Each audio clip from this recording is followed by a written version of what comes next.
anger, no papa. Telling lies, no papa. Open your mouth, ha ha ha.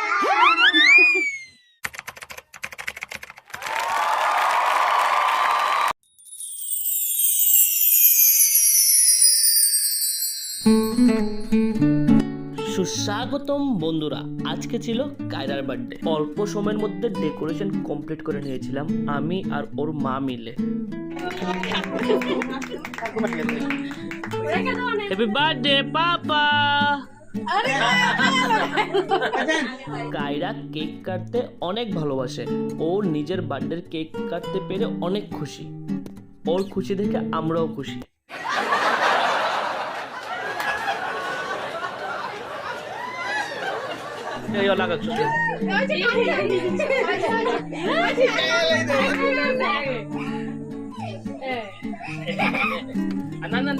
এখন সবাই মিলে cake খাওয়ার পালা, তারপর গিফট দেওয়ার পালা।